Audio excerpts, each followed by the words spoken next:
Hey everyone! Today I'm wrapping up the Christmas video series on my channel with a special thread. Get ready for my first ever JULBORD experience, diving into the world of traditional Swedish Christmas dishes.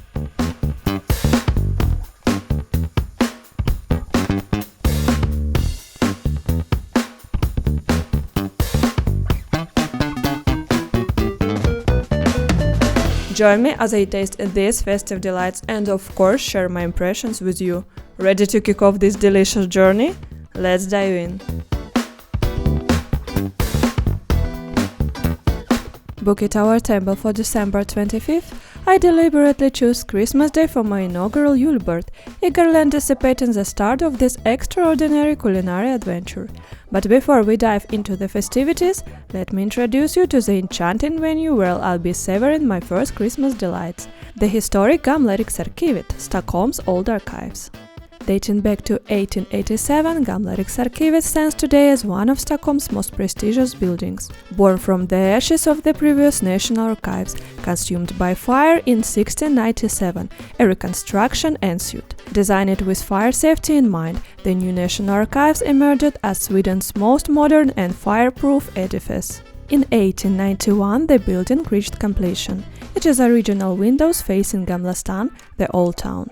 Not only add to its beauty, but also serve a crucial function. Back in the 1800s, when electricity was absent, these windows allowed ample daylight to grace the interior.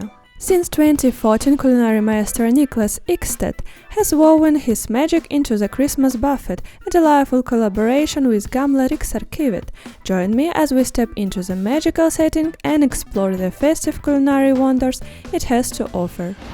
Красиво! As you step inside, a delightful cup of Glögg awaits, available for purchase on the spot. A sip of this apple delight instantly immerses you in a festive atmosphere, wrapping you in the warmth on a chilly Christmas day.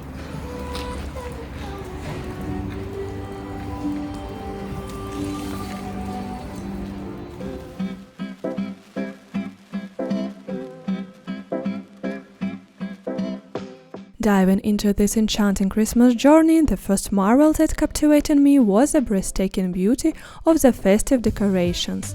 It felt like stepping into a Christmas fairy tale or the whimsical world of nutcracker toys. The lovely atmosphere adored with vibrant lights, festive ornaments and the aroma of fresh spruce, creating an impressive spectacle. Each room possessed a unique charm, evoking the sensation of being part of a Christmas cartoon throughout the entire experience.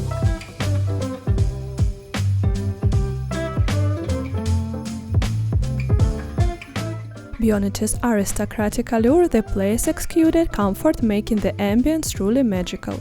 Notably, this location ranks among the most popular for Christmas buffets, albeit one of the priciest. Stay tuned until the end as I'll share our final verdict on this culinary adventure. Throughout this video, I'll delve into Swedish traditions, gleaned from my husband who visited this place with his company a week ago. In Swedish companies, it is customary to organize Christmas dinners for their employees, adding to the festive spirit. Now let's transition from the words to action as we embark on this culinary escapade. The Christmas table unfolds with 7 plates, each following a specific sequence. While I may not strictly adhere to all the rules, I'll guide you through the entire sequence in the correct order. Our culinary journey commenced with the cold appetizers, beginning with the star of the show, herring. Imagine my shock encountering such a vast variety. Before Sweden, I was an herring enthusiast. However, what unfolded here may be the most delicious herring in the world. Trust me, this is my sincere and unwavering opinion. The Christmas table boasted an extensive collection of herring, well exceeding 10 types, each with its unique marinade. Determined to savor them all, I sampled one of each. Traditionally served with potatoes, sour cream and green onions, I opted to skip the carb-heavy accompaniments due to my stomach's limitations. Moving on to the second plate, we encountered the traditional salmon, Gravlax.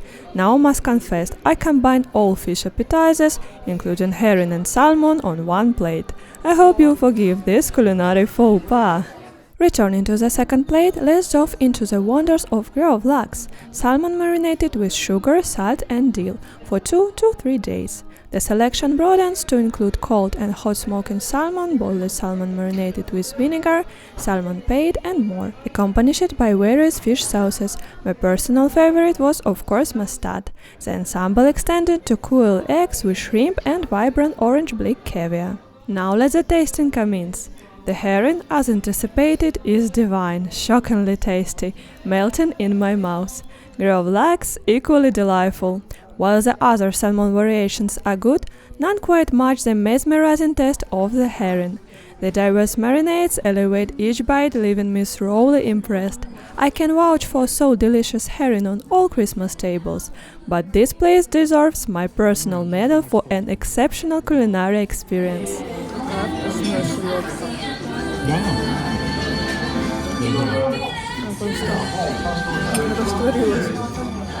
Transitioning to the third plate, we dove into the realm of cold meat appetizers.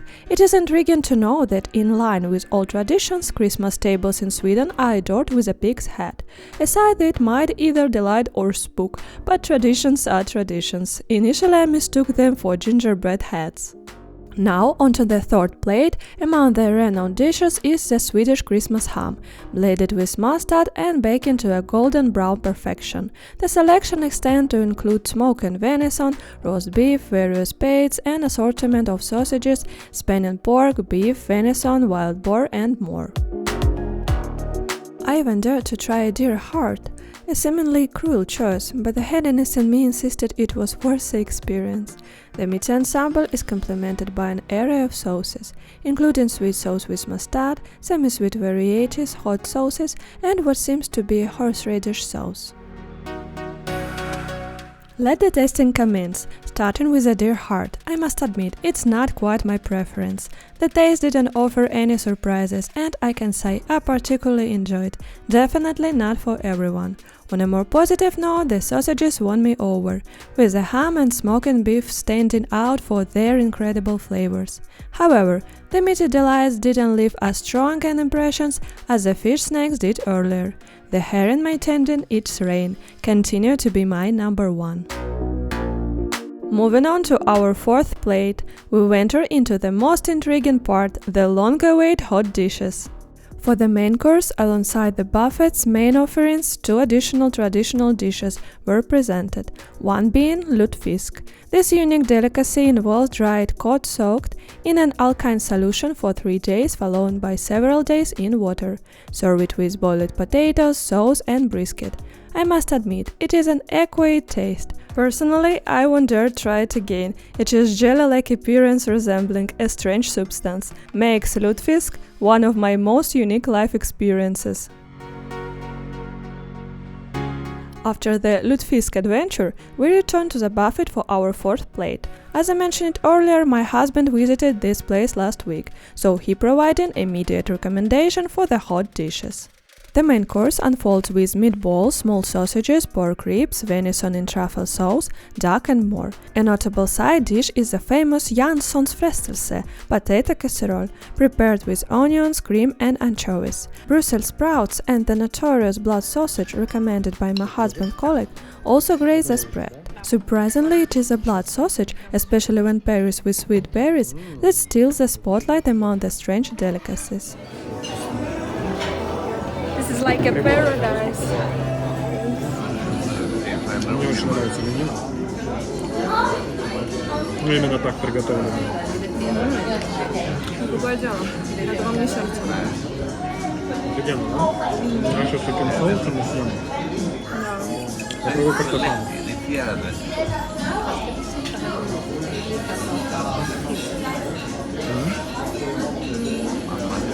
Так, пробуем.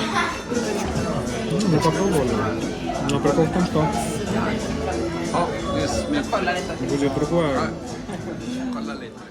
Now let's dive into the tasting. Following recommendation, I sampled the famous Janssons frestelse potato casserole, venison with truffles, duck, blood sausage, and Brussels sprouts. Each taste is incredible in its own right. The blood sausage resembling black rye bread turns out to be my favorite among the delicacies. Now my top pick is venison, a divine taste, especially with truffle sauce. The potatoes are heavenly and the duck, uniquely prepared with torn pieces resembling meat fibers, a delightful sauce and pumpkin seeds, present a flavor madness in my mouth. Every element utterly delicious.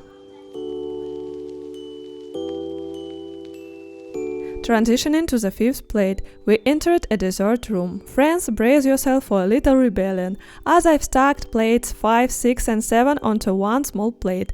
Don't judge too harshly. The fifth plate usually hosts an array of cheeses, however, feeling quite full, I opted for a few pieces of cheese, saving room for another helping of venison. The sixth plate introduced us to ris alla Malta, a sweet rice porridge boiled in milk with vanilla and optional cinnamon, cooled and blended with whipped cream. This delightful dish sometimes features oranges.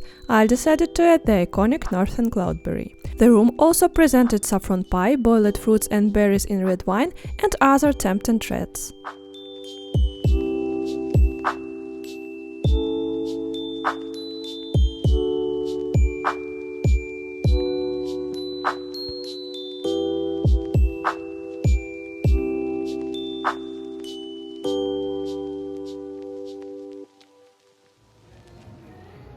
Now onto the seventh plate, the grand final with all the remaining sweets. A delightful menu of chocolate, small tarts, pie slices, creme brulee and a few crackers to accompany. The dessert room is truly incredible, perhaps something a child might dream of living here. The decoration here left the most lasting impression, a real fairy tale. It's okay, I can give you. Thanks. And this one? Yeah. Tack så mycket. One for you.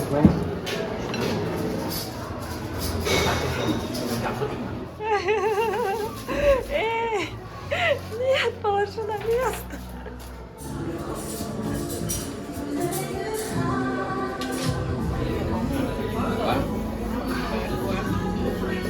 Так, мне интересно, что вот это такое.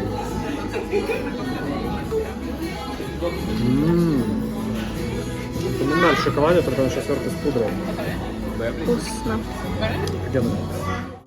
Let the tasting begin, starting with the porridge. I know sweet rice porridge since childhood, but the addition of cream and juicy berries elevated this dish to a uniquely special level, a taste I'd gladly indulge in for breakfast. The cheese were divine, and the combination of creme brulee with crackers defies description, a truly fantastic flavor. For those with a sweet tooth, this is undoubtedly paradise. Every thread pleased my palate.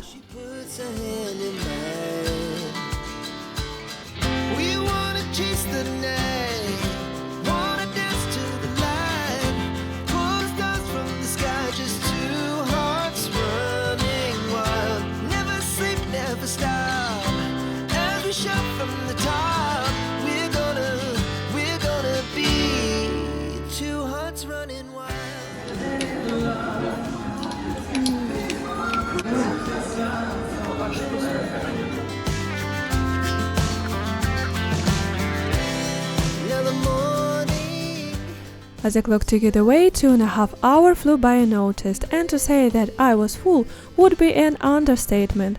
I almost forgot to mention the traditional Swedish drinks. In Sweden, beer is customary at Christmas, which surprised me.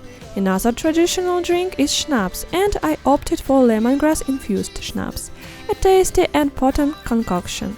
Interestingly, during Christmas feast, in Sweden singing Christmas song is customary, and there is even a special one dedicated to schnapps. Unfortunately, no one sang that day, but my husband was fortunate enough to experience it at his Christmas dinner with colleagues.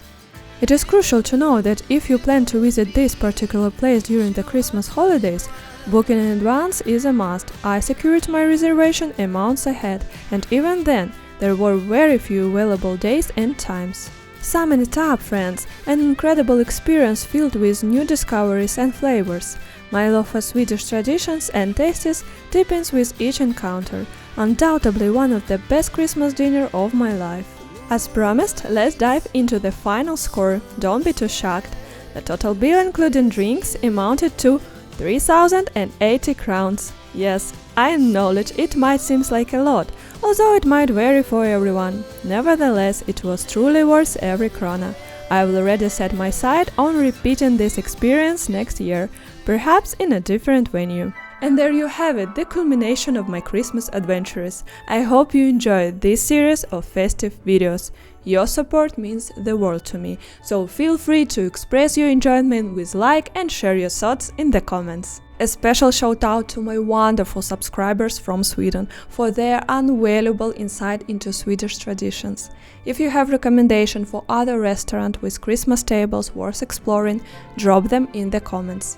To those new to my channel, a warm welcome. I'd like to have you as a subscriber. Hit that subscribe button and don't forget to ring the bell, so you won't miss out on the upcoming adventures. There is plenty more excitement lined up on my channel. That's a wrap, friends. Until the next video. Bye bye.